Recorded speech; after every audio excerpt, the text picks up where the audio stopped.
Noted. What is the position of this asset at the time that I'm looking at it? And then you look at where you got in or where you're looking at it. And then you have to entertain the fact to look at, and I'm thinking about it kind of because when I started, I'm like, man, I started at a pretty good time.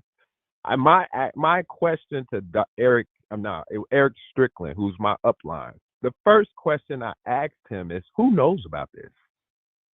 And he looked at me because there was only 5 people in the room. He looked at me, and it was very important. Position was very important to me. And he looked at me, and Melissa Boston was in front of the room, and he looked at me with a smile on his face because he knew he invited me. And he smiled and he said, nobody.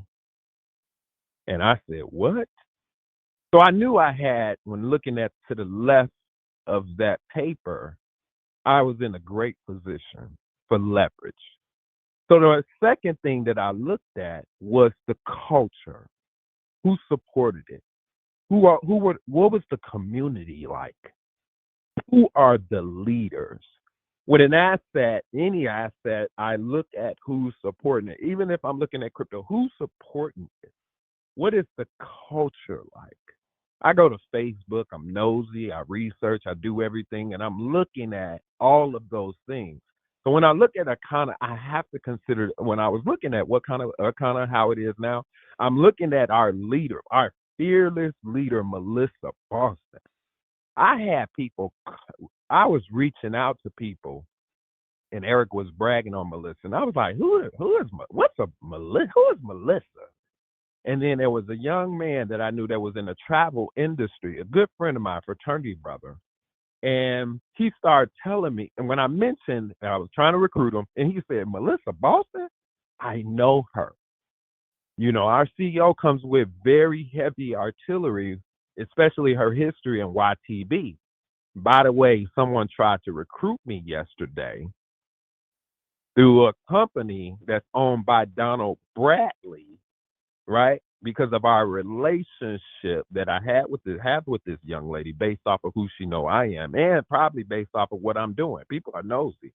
Planet Marketing was the name of the company, and it was affirmed by a CEO. Oh yeah, that's Donald Bradley who owns that company. I was like, wow, Melissa Boston is a beast. She know everybody. Boom. So man, the culture that I'm in is amazing. The leaders that support Akana are amazing. I'm like, oh, okay, culture, we're drawing people.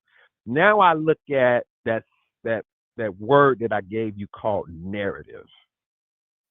What does it do? What has it done?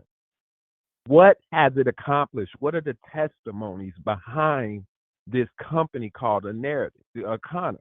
I look at a crypto the same way. Right? I got to know everything about it as much as I can before I decide to opt in. And then I'm still looking at the position on that chart. Remember that line that said, is it going up? Is it going down? Is it recalibrating? Is it recovering? Is it being tested? Because what goes up has to come down, but does it have potential to go back up? So narrative is very important. When I ask myself, what does it do? Man, I look at Akana and I measure it against the narrative of everybody who approaches me with something.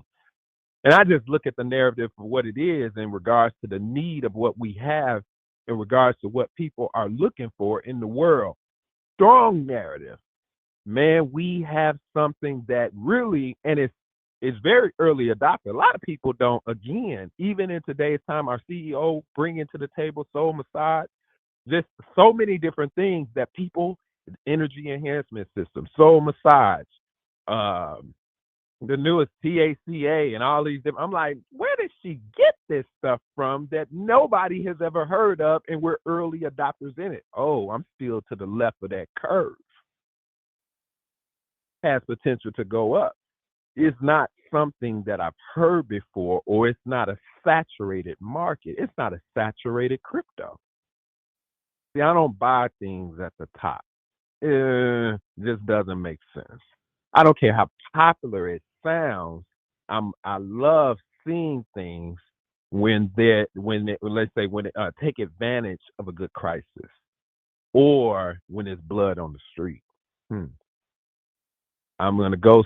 I'm not gonna go too far with that, but I want you to pay attention to what's happening in our economy. It's a reason. It's a reason why turbulence is happening right now. Because, but let me bounce. Let me go.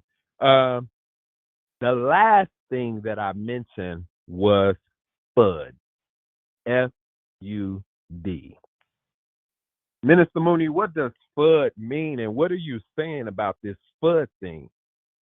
I gotta look at what's happening with myself and with the people around me because they can actually talk me through fear, unbelief, and doubt. And I got to check myself and I got to kill the noise. See, I got to get around more people who think like I think. I do have to ask questions. I can't be silent. I do have to find out what is the pulse of the asset. What is the pulse of the people that believe in it? What is the pulse?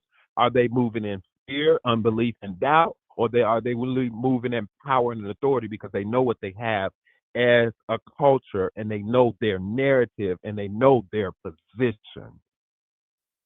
These things are very powerful when you believe and you know that Akana is an asset. It has not lost its value based off of what currently exists. And I have to eliminate the fear, uncertainty, or doubt around me so that I can keep on doing what it is that I do. Last little thing that I want to share, and it confirms and it affirms that I'm in the right place at the right time. And yeah, there's been times that in so many different things, family, I named a lot of things that it probably seemed like it was a bear market, and I'm using crypto terms, but you probably have heard that we're approaching a bull. And it's not by coincidence that the world is going into a new administration because it looks like things are shifting, not just Akana, but all the world around the world. And things are changing. New leaders. I listened to Kathy and Kayada yesterday, and I was like, man, new leaders are stepping up and stepping. Where do they come from? It's a sign. Success leaves clues.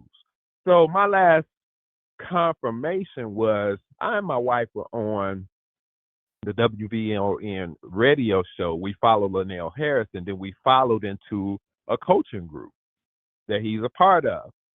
Not with, and now Linnell has been a distributor with us for a while, and he has done a 7-day cleanse with us probably like a year and a half. I want to be kind of conservative, year and a half ago, him and his family.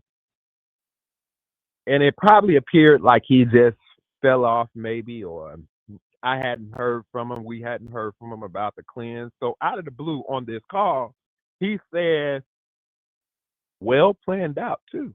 He says, well, I want to throw this out here. My wife has been pushing us this time. Now it's the new year and going into a new phase of coaching and he's putting out a lot. Let me just say it that way. And he says, I haven't talked to the Moonies yet, but there's like 60 people on the call. And he said, but I want to invite the whole community. This is a WVON radio talk show host of major influencer, mastermind, teaches purpose-driven life courses, as well as directors. Very powerful. And he says, I haven't talked to the Moonies yet, but we're going to do a 7-day cleanse, and I want to open it up to the whole community. And some of the community, because he shared that he had been doing cleanses with just him, like I do probably every quarter or every month or whatever the case may be, like some of us do. And he says, who wants to join me? And he had a poll, right, that he did through the Zoom.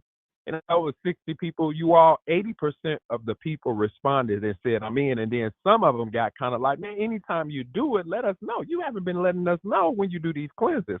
Now, Linnell has been silent when it comes to Akana. This is my biggest takeaway.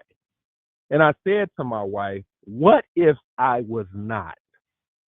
in the right position to even be able to receive that, Linnell, I'm ready for you. Let's go.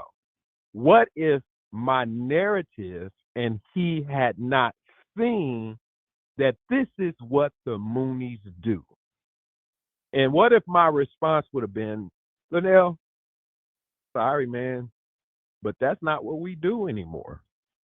But we don't even look like we do that anymore. What would have been that outcome? See, I am so affirmed and confirmed in what we do and what we do well that let me tell you all, I would compel you not to go nowhere, right? Because Akana, that is pure example that Akana is an asset that has not lost its value. And just based off of what up, it may not, if you can't see it, then maybe ask around because some other people do. And it may be that thing that shares with you that what, man, like our CEO says, we are going to the top, the very top, and the tip top and busting through the top. And with that being said, I love you all. That is my message for this morning. I hope it encourages you that you, as I said beginning, that you are holding on to an excellent asset. Back to you, Kathy. Woo-wee! Well, no, you're right. It's not a competition, but boy, you knocked that out the park. Y'all better not fud around.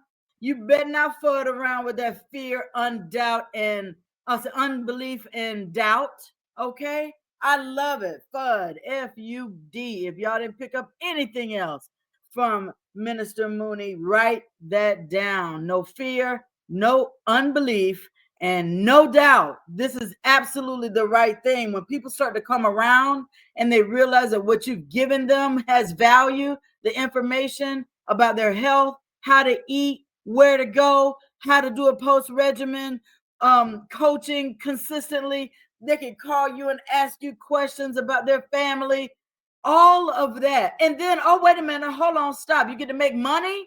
Willie, thank you so much for reminding us about the asset that we have. Guys, I hope you go out and have an Akana kind of day. We'll see you here tomorrow morning.